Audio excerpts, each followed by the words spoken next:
আজকে আমি আপনাদেরকে দেখাবো চাল কুমড়া শাক ভাজি কিভাবে করা হয়।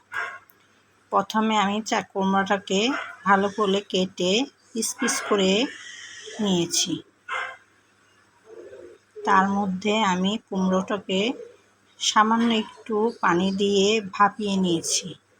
ভাপানোর পর কুমড়োগুলোকে পানি ছেড়ে নিয়ে কুমড়োর মধ্যে হলুদের গুঁড়া, মরিচের গুঁড়া, লবণ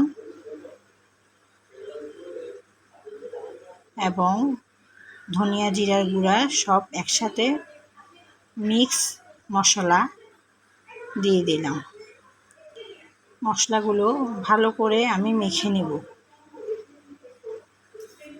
দেখতে পাচ্ছেন আমি মশলাগুলো দিয়েছি। এবার আমি সবগুলো কুমড়োর মধ্যে মশলাগুলো মেখে নেব।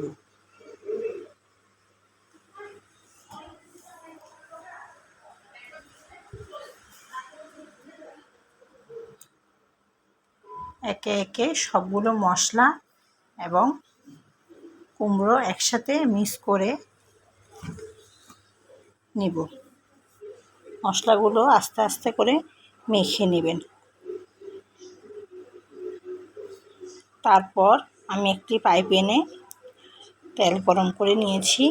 সেই তেলের মধ্যে আমি আস্তে আস্তে করে কুমড়োগুলো দিয়ে দেব।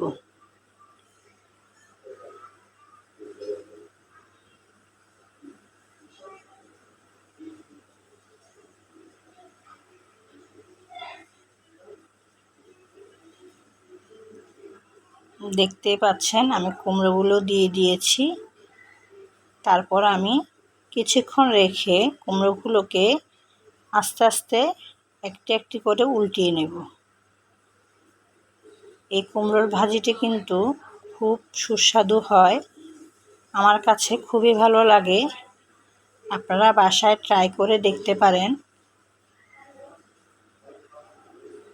হয়তো আপনাদের কাছেও ভালো লাগতে পারে। ট্রাই করে দেখবেন, দেখলে তো বুঝতে পারবেন।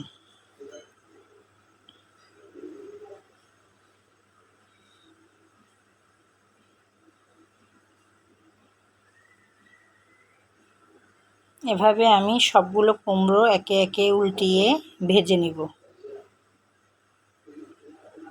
দেখতে পাচ্ছেন আমি কিভাবে কুমড়োগুলোকে ভেজে নিলাম।